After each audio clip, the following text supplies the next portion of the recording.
Good morning, good afternoon, whichever it may be in your case. How many times have you heard or have you said, I quit?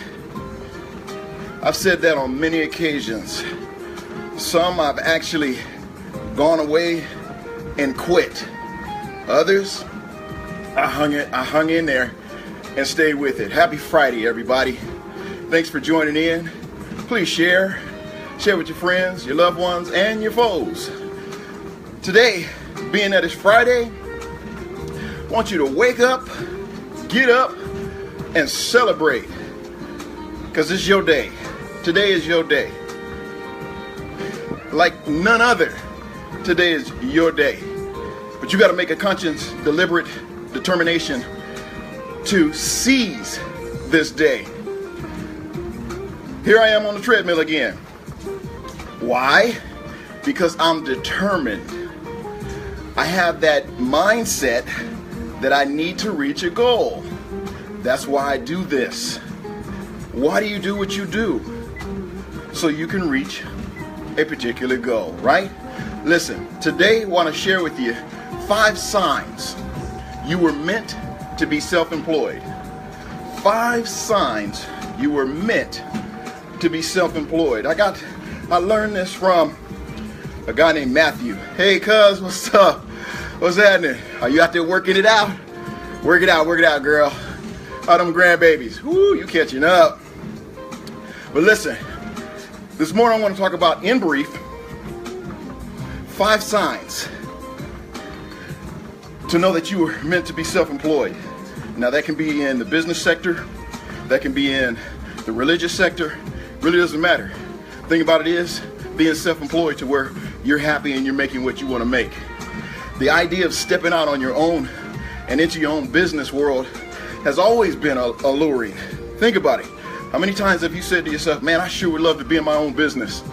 Man, how are they working in their own business? They're not as successful as I am. Sure, you probably thought of it because I thought it.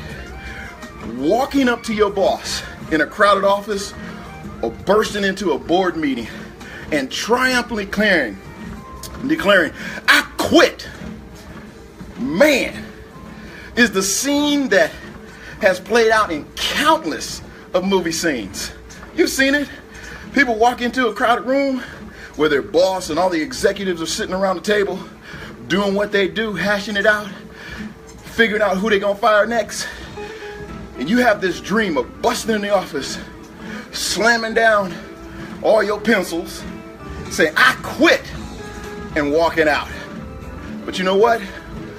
While the truth is usually far less theatrical today, and keeping in mind that starting your new venture by burning bridges and earning the ear of your former employer is probably not a real good plan.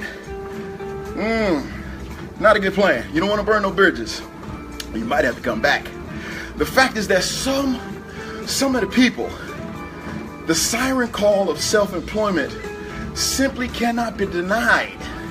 You've heard the call. You heard the sirens in your heart saying, you need to work for yourself. You need to own it. You need to make what you're worth. Now, like I said the other day, there's nothing wrong with going in, punching a time clock, trading dollars for time. Hey, we all got to do it. You know, we got to put bread on the table, meat in the freezer, right? Money in the bank. But think about it. If you're contemplating of starting your own business, take a few minutes to examine your reasons for wanting to start your own business. Are you simply reaching or reacting to events that are going on around you? Or do you think really that being your own boss is the path that you want to take? It's a serious thought. Now, to help you with these thought processes and get them rolling, let me share. See, I've already been working out. Already can't talk. So bear with me. Here's a few signs that you might be ready to take control of your own future. The first sign in knowing that you were meant to be self-employed is this. You want to control your own schedule. That'll preach all day. How often have you said, man, I'm tired of doing what everybody else wants me to do. I'm sick and tired of somebody less educated than me always trying to tell me what to do. Or you get those little office managers that don't have enough experience to give you any type of advice, always telling you what to do. You got all the experience, right? The old 9-to-5 workday might be fine for other people, but in yourself, in your heart, in your soul, you yearn for the freedom to take the morning off to sleep in, or pack up early and spend a night out with friends, right? How would it feel just to be able to wake up when you're done sleeping? That's a marvelous feeling. Maybe you just want to have the freedom to experiment with a new way of finishing projects. Have you started a project that you haven't finished yet? Maybe you got a dozen projects that you need to finish. Well, think about it. What is it going to take for you to position yourself to be able to finish the projects that you started, okay? And willing to work through the night if it goes wrong. Like here, for example, I've been self-employed for years, working for myself. Basically, I can sleep in when I'm done sleeping, but I don't. I get up around 6 o'clock, sometimes 5:30, depending on when my phone goes off.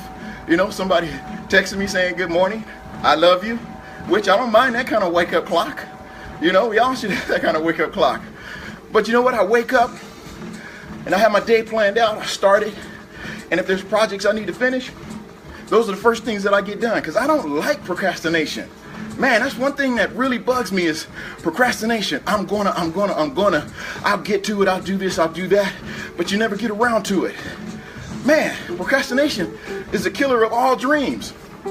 Listen, whatever the reason, when you're your own boss, you'll decide when you start and stop working. And you won't have to make any excuses to anyone. I don't make excuses to anyone but myself. If I don't meet a goal, I look in the mirror and say, yo man, you didn't meet that goal. Why not? What's the problem? So I'm hard on myself. So I try to stick to the plan at hand and try to go down the list and finish the projects. If I don't finish them today, I'm not tripping.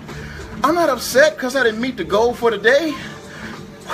Who's going to say anything to me? I'm my own boss. Nobody's watching me. Nobody's lording over me, telling me, oh, you need to make this project, or you need to finish this project, or you need to make this quota, you need to make that quota. Bump that. I make my own quotas. Second thing, this is the second sign. You don't even enjoy your job. That's real, right? You don't enjoy your job. Be truthful. Now, granted, some of you love your job, and I honor that. You love what you do. You're in your flow. You're in your purpose, and that's great. However, there are some of us that had jobs, that are on jobs, we do not enjoy, or they don't enjoy their jobs. Matter of fact, they can't stand their jobs. This doesn't mean that your boss was in a bad mood today, or a coworker got a promotion that you think you deserved, right? This is a deep down, strong realization that your job as a whole doesn't satisfy your requirements for fulfillment. And that's what you need to find. You need to find something that's going to fulfill and satisfy your fulfillment in life. Whether it's serving others, helping others, providing a service, whatever that might be. When is the last time that you woke up and were excited about heading to the office? Was it payday? Or maybe somebody was having some cake for the day. Somebody's birthday and you knew, man, I'm gonna get some cake today. So you rush down to the office. When I wake up, you know what my commute is? It's down the hall, into my office, into my studio. I get in there. But the first thing I do, I want to basically tell God that I'm thankful that He allowed me to see another day, that He blessed my family to see another day. Then I just go down the list of all those that had requested prayer for in their lives and in their situations. See, that's how you start your day. You want a great day at work? Start it off right. You might not be spiritual. I'm not religious. Hello? I'm not religious. I'm not a religious person, but I am a spiritual person. We can do anything religiously, like me getting on this treadmill, or other people getting on Facebook Live every single day, 3, 4, 5 times a day. They do that religiously. Hey, that's their thing. That's what they're good at. That's not my thing. I'll get on here every once and again just to share some knowledge. Hey, what's up, cuz? How you doing, Antoinette? Bless you. I know you down there with my parents. They said it was like 113 down there. Woo! Y'all better take care. Make sure Bishop gets plenty of water.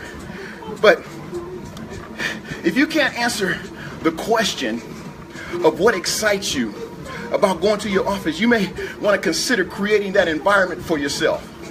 How do you create that environment for yourself? Well, you got to change some things. I always say it's a mindset.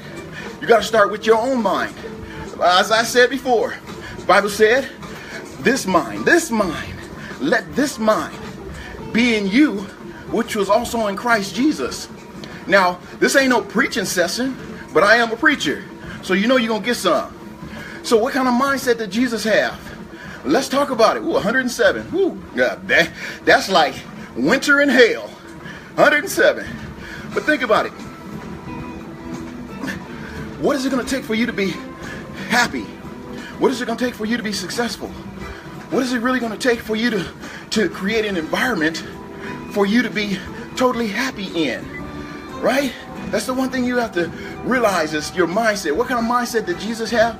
First of all, let's not get too deep and too spiritual, okay? We know that Jesus was the Son of God. I believe that. You don't have to believe that, but I believe that. That's my faith. But we know that he was the Son of God. He is the Son of God, right? But the thing is, Jesus had a career.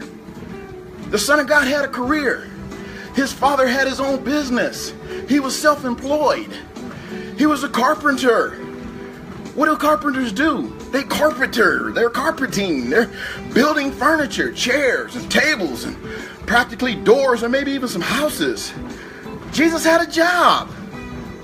Even though his lifetime purpose was to come down to earth and die a death he didn't even deserve for you and for me. Now that's some kind of love. That's some kind of sacrifice. But he was self-employed. He had a job. People paid Jesus to build chairs and tables for them. Come on now. He could have just said, hey, you got your table. You got your chairs. Your house is built. Boom. Here's a car. What? What's a car? He could have did all that, but he didn't. He was trying to show us the method of working for yourself, being normal. How could Jesus be really normal where he came from? But he still taught us a lesson on how to be self-employed. He didn't go on the fact that I'm the Son of God.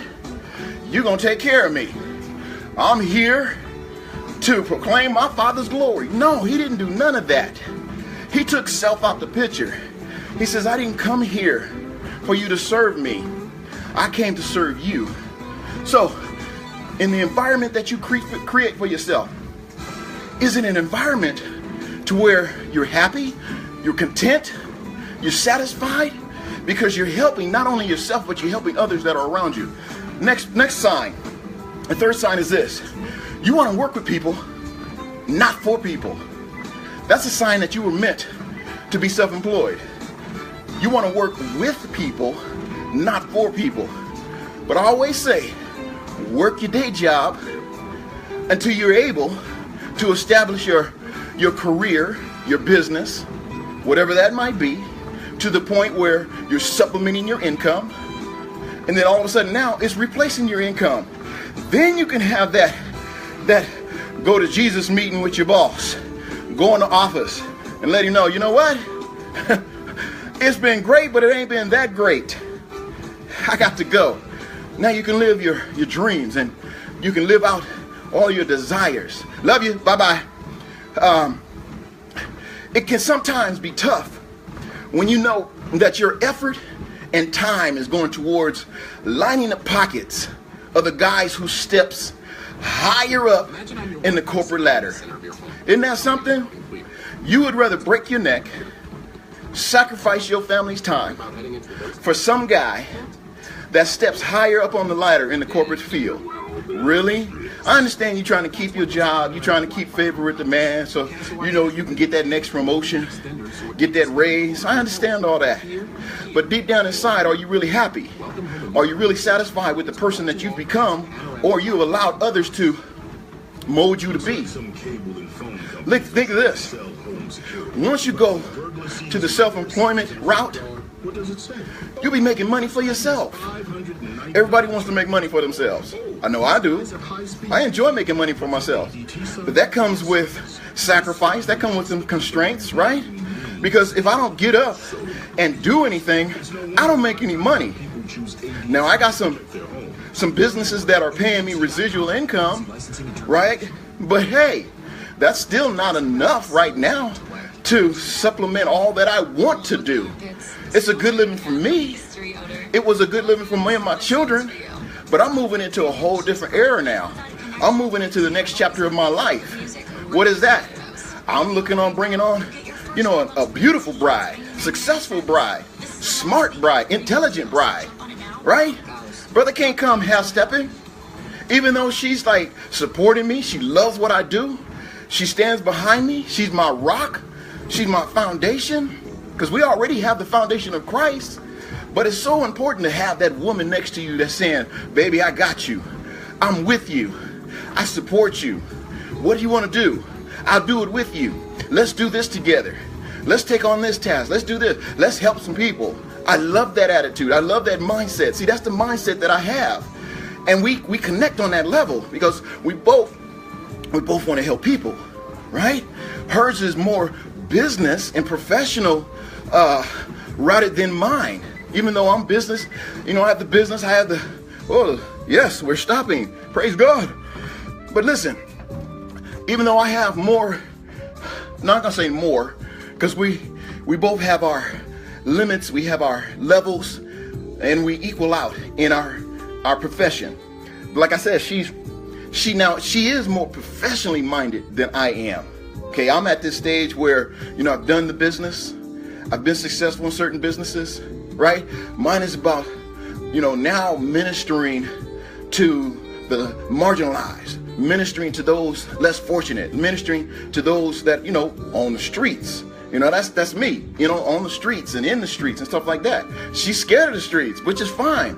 I support her goals. I support her dreams on working with business owners, nonprofit organizations. That's an awesome area. And then she supports me on my endeavors of wanting to minister to those that are hurting, those that are doing without, those that are suffering from the heart, and she loves that side as well. So we pair. So this is all I'm saying is that once you go into that self-employed arena and you start making money for yourself, you don't want to go back to someone controlling your income. I always said that I don't want man controlling how much money I make or how much they should pay me. No. You should be paid basically what you're worth. And I know many of you that are looking at this, you're worth more than you're getting paid right now. And the thing about all of this, while you won't have anyone else to blame when times are tough, you get to feel the satisfaction and reap the benefits when your efforts pay off of you being self-employed and making your own money. Here's the fourth thing. Your ideas are often ignored. How often are your ideas ignored? I'm going to start this up again. How often are your ideas ignored? You might take it to a coworker, and it's a wrong idea taking your ideas to a coworker. You might take your ideas to your boss. Now, if you trust your boss, and the boss has your back, they support you, they want the best for you, that's a good boss. Be careful who you share your ideas with, because everybody's not happy for you. Everybody don't want to see you succeed. But your ideas are sometimes ignored by other people that don't want you to succeed. Let's assume for the sake of this argument that your ideas aren't being ignored because they're bad. Rather, you feel like you don't have to say in a direction your company or project is headed. Even if you have valuable insight to offer. A lot of people just don't want to hear what you have to say. If you feel like your potential contributions are being unjustly overlooked, it might be time for you to take ideas and leave. Take your ideas and leave. It's like a kid on the playing field. You know what happens when they're out there playing marble? Somebody does something. They don't like what they did. They pick their marbles up and jam. I'm out. I'm gone. Kick rocks. They take their marbles. Well, maybe sometimes you need to take your ideas and kick rocks. Kick it to the side. Take your ideas to where they're going to be effective, where they'll be appreciated, and people will honor what you have to say. Now, the last thing in this five ideas, or five signs that you were meant to be self-employed is this. You're most comfortable on your own. Now, I like downtime. I like me time. And I really like enjoying when baby girl is with me and we're enjoying ourselves, you know, going different places, enjoying life the way it should be for couples, right? Happy, no issues. People say, well, issues are coming. But we deal with our issues.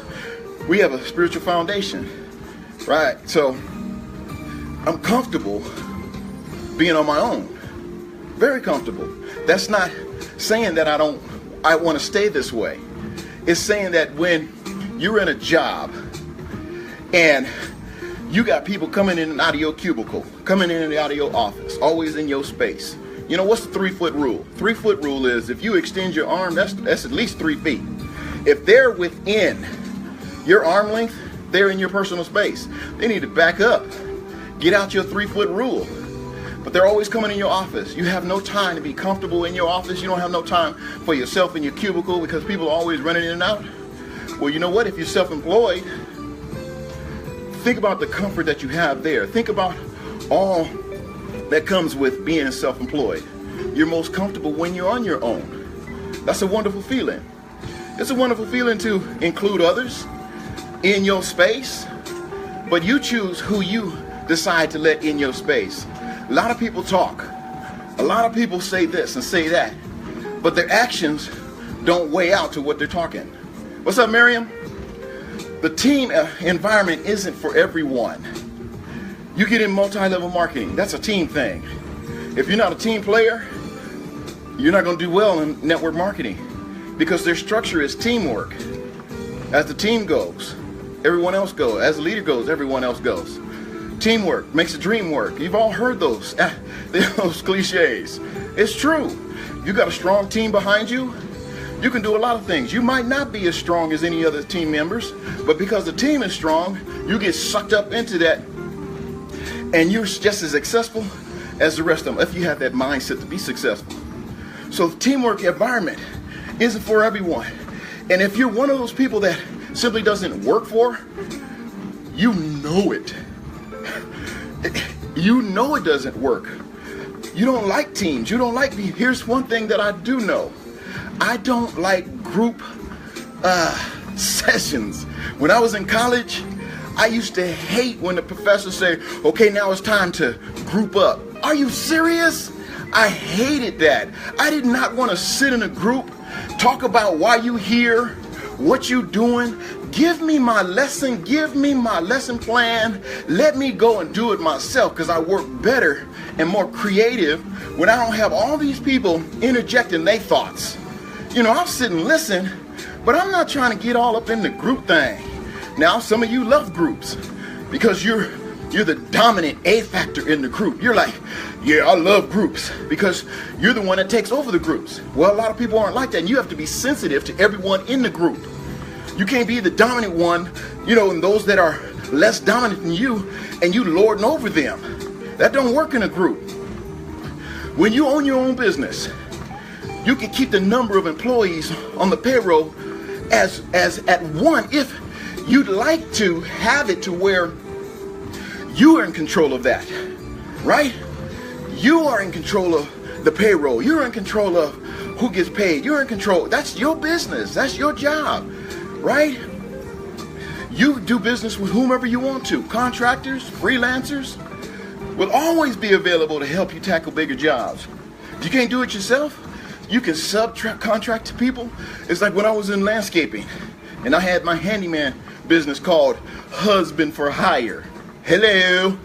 But I would go out, and there were many jobs that I would do.